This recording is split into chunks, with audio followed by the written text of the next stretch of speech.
commissioners and explain our positions and the state positions on whatever issues come before the Board of County Commissioners.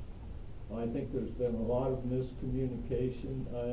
One of the reasons I'm running for the county commission is because I'm a registered professional engineer, and I think that Sarasota County very badly needs a registered professional engineer on the Sarasota County Board of County Commissioners that really understands the issues and can take the issues, break them down, explain them to the other commissioners, and also to the public. I am like Ray. I've been very disappointed in our current Sarasota County Commissioner because there's been no neighborhood meetings in my neighborhood either. I live on the Palmer Ranch, and I think that my fellow people that live on the Palmer Ranch have a lot to contribute to Sarasota County government. 20 seconds. More. And I'd like to just thank everybody for inviting me to be here tonight and to express my opinions to you on why I'm running for Sarasota County Commissioner. Thank you, John. So, Palmer Ranch, huh? Thanks for coming down. Gary, I'll hold up my finger when you got 1 minute left. Okay, and if I see that you don't notice it, I'll give you a 30-second warning or something, okay? These one-finger gestures. Which finger are you going to show? No, we try to be kind here. So, John, Palmer Ranch, right? That's correct. So, and I think that's very helpful for us to hear what neighborhoods y'all are from. So, we've got Gulfgate, we've got Palmer Ranch. Gulfgate East, thank you. Yes, I did write that down, yes. Why is that important, citizens?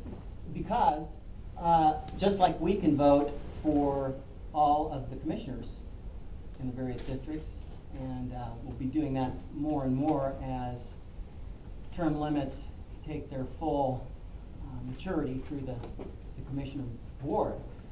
We can vote for every one of them. They can vote for every issue in Sarasota County, which if you follow Dr. Marbot's dealings with the county at all, that was one of his first observations, is what a huge, complex county it is. So it's a big job, and it takes us a little bit of systems thinking to do it right. So it's good to know where these folks are all at. So Alan, you'll be next, and again, just for clarity, you can take this question 3 that I'm going to give you, or you can fall back to 1 or 2, since neither one of them have been repeated on.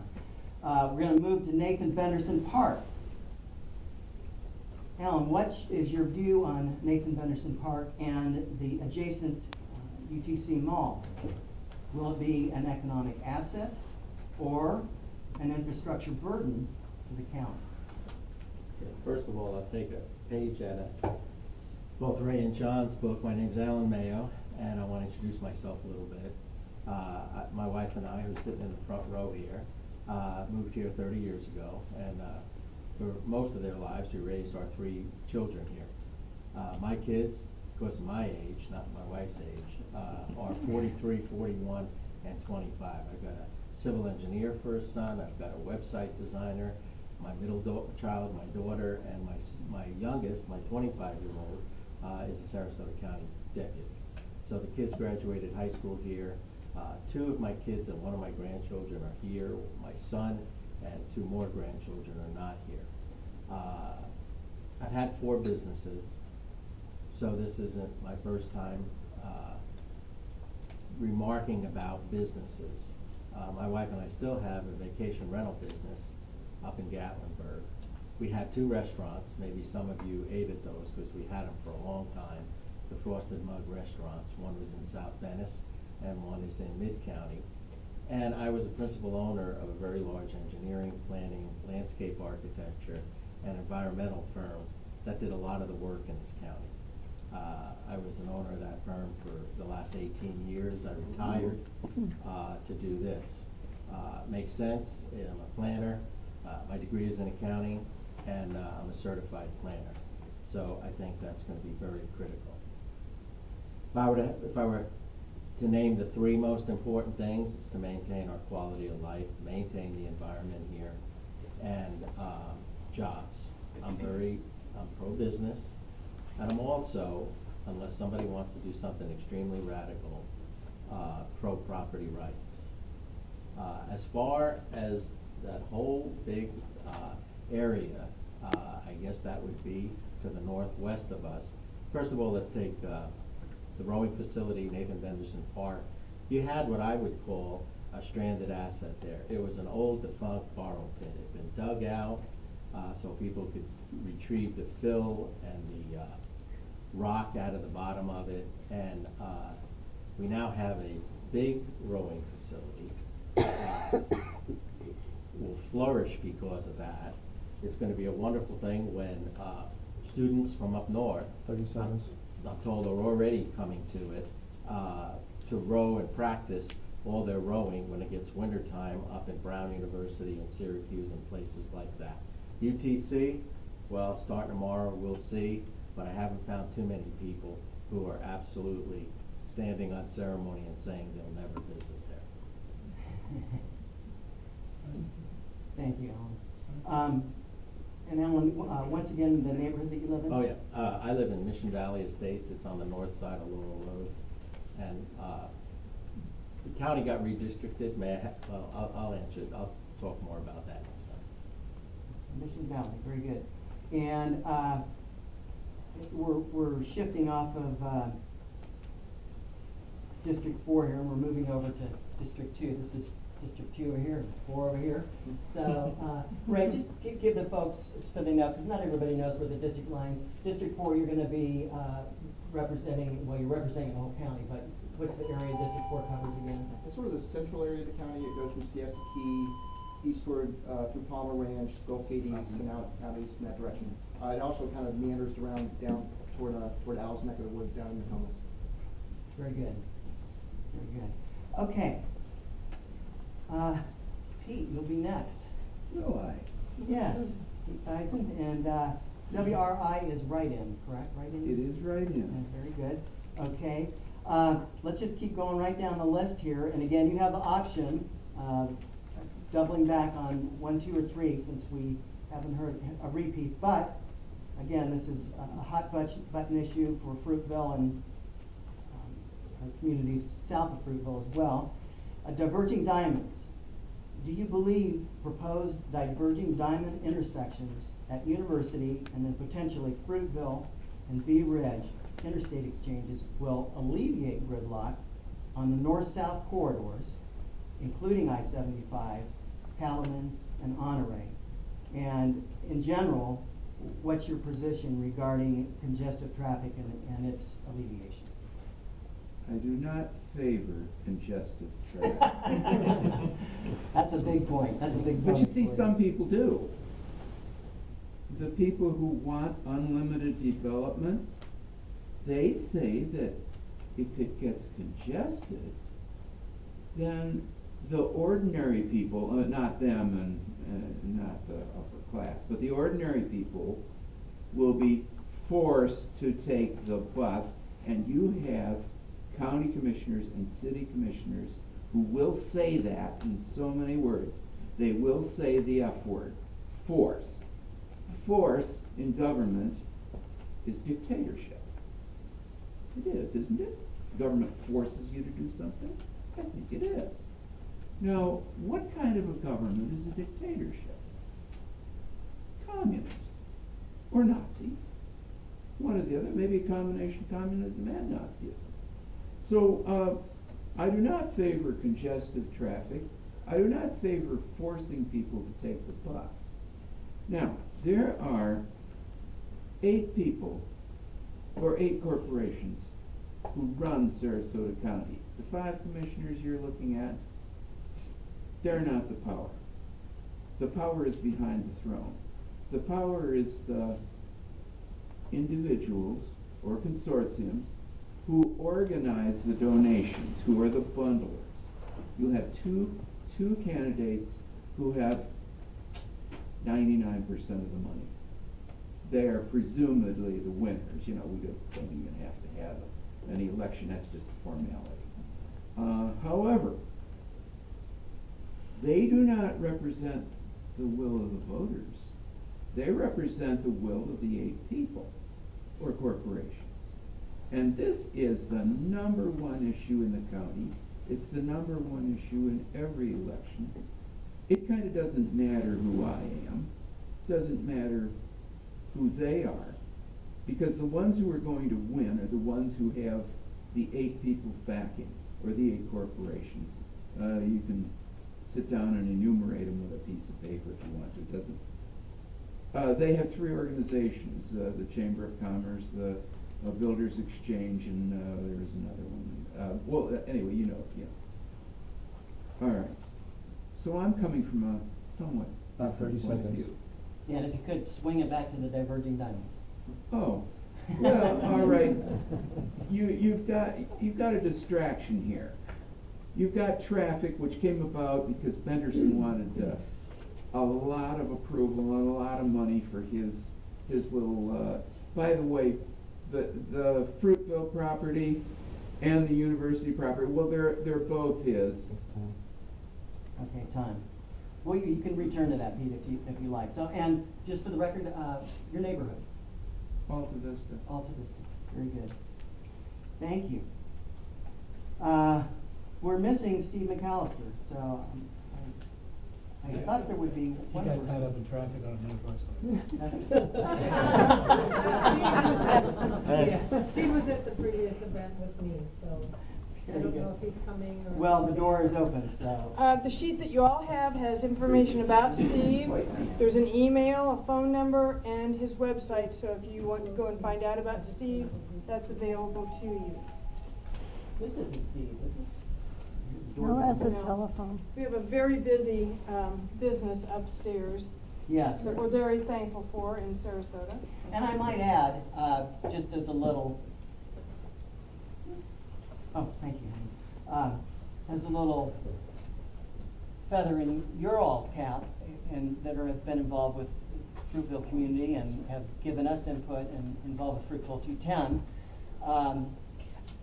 Volante, the business right upstairs here, is a point, I think they call it point of service medical software, something like that. It's a Silicon Valley company, and it's Kathy Collins, who is our vice chair at F210, she says if she sits in here and watches them come to work, it's quite a collection of interesting looking people with tattoos and various hair colors. However, they're all quite bright, and a lot of 20 to 30 somethings, and what they wanted was walk to work housing. They're really not interested in buying a home. They'd rather get on their nice bike or take a walk and walk here to work. So as a group, we advocated the infill project here that Casey Coburn had kind of put point to for Tom Settle. So bottom line is, it's going to get done. There's going to be 9 acres developed right back behind the Applebee's, and the plan is very nice. It's not just going to be a typical bunch of apartments, Infill. stuck anywhere. So it's a classic infill project. It's going to fill a need and keep more people off of the roads and on their bicycles, which is a good thing, right? And keep young people here working. Yes. Give So jobs to young people. anyway, you can watch for that. So that's my only little promotion for F210 there. So it does pay to stay involved. So we're going to skip Stephen and Alexander. Thank you for making it here. Thank you, sorry. I was Good to have you. late. No, it's totally understandable. We know that you all are so busy. And again, the format, and I did get your email. I'm going to ask you this 5th question, and none of the questions of the 4, and I don't know if you got a copy of it or not, but as you hear questions, you can forego the question you've been asked and fall back onto one if it's a hot button issue for you, or answer the first question that's been directed to you, which is moving off of Diverging Diamonds to Sarasota 2050. And you'll see that we've got 3 questions about this because this is major. And again, lifestyle impact for people that live in Fruitville and anyone, again, on the interstate corridor we're in a forward position to that development. Sarasota 2050. Alexander, Fruitville is located in a forward position to East County development. Can you explain your position concerning the urban service boundary and the redevelopment of blighted areas? Well, let me tell you guys just a little bit about me. I mean, you know, my name is Alexandria Co, and I've lived here for 20 years. And I've lived in this neighborhood. I have a 5-acre piece of property now, and it's in between Cattleman, Monterey, and Bahia Vista. And prior to that, I had a house in Colonial Oaks. So I have followed a lot of what's gone on with Fruitville 210, and it affects all of us over here. When I bought my property, it was on the edge of town. There was no Home Depot, there was no, Target. None of this was here when I first had the property. And so I watched, like the rest of you did, this just explosion of growth all around us, and how that has changed our quality of life. You know, and everybody talks about quality of life, you know, as candidates we like to throw that around. But one of the things that most of the candidates aren't talking about when they talk about quality of life is quality of life is really based in neighborhoods. Everybody's quality of life is different. You know, the reason that we live out here, we have a certain expectation of the quality of life and things that we want. If you live downtown, you have another expectation. And so with that quality of life expectation that you have, I think when, like Al brought up property rights, you know, that becomes a big thing. And anybody who's been involved with these negotiations, it's always like, well, it's our property, we get to do whatever we want to with it. And that's one of the big things with 2020. It's this place where property rights are butting up against the existing communities. But what few people are realizing or giving any credit to is that those existing communities have property rights too. Those individuals have property rights. And I would argue that their property rights were there first. And we do have a clause in the 2050 that talks about compatibility. And this is something that everybody tries to push the boundaries on. And I think that that is really critical, that new development has to be compatible with the surrounding areas.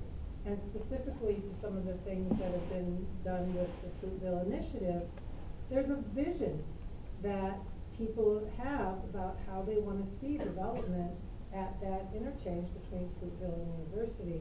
And those things, I want to see those things honored because this is my neighborhood too. We've got about 30 seconds left. Well, as far as 2050, I've been studying 2050 very intensely for the last 3 years. I'm just finishing a graduate thesis. And my thesis is on historic land use and concepts of environmental stewardship and why it's important to know that when you're doing land development. So I'm very in tune with what's been going on with 2050, particularly in the last 3 years. And from a neighborhood perspective. Great. And you told us where you lived, and that was one of the things that we were asking. So very good. Thank you, Alexander. Paul. And again, you can fall back or take 6, which is Sarasota 2050. In recent public discourse, fiscal neutrality has been a hot button issue. And for the folks here, that can be a, what? What's that? So, for the sake of clarity, I've written a little professional description of what fiscal neutrality is, because what can happen is that even phrases like that can get redefined in the public discourse and kind of morph around to what somebody's perception of it is. So I went to some fiduciary experts and saw what did they say fiscal neutrality is. And here's a no-brainer, okay? Fiscal neutrality creates a condition where demand is neither stimulated nor diminished by taxation and government spending. I'll read it again. Fiscal neutrality creates a condition where demand is neither stimulated nor diminished by taxation and government spending. So, and you're not on the clock yet, Paul, so What was the question? I'll read it.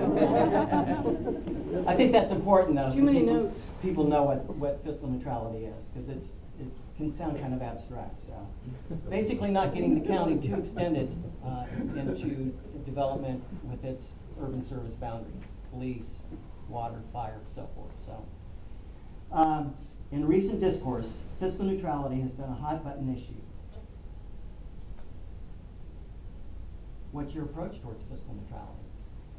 Well, first of all, I'd say thank you for the opportunity. It's great that I see so many new faces this evening. Typically, when you're doing the campaign trail, you can sort of hit very many of the same folks, and not that it's great to see people, it's really fantastic to see a whole different group of folks. So thank you for the opportunity. Very, very quickly, my name is Julho. I'm running for District 2, and currently serve on the City of Sarasota's Commission. I've been there since 2011. I am married. I have 2 little girls, 6 and 8. I'm a small business person in the restaurant business, downtown Sarasota. Been here since 1990. So I'm fairly new to the public sector. I'm a private business guy and a very strong supporter of economic development. And my goals long-term is really to preserve quality of life in the community.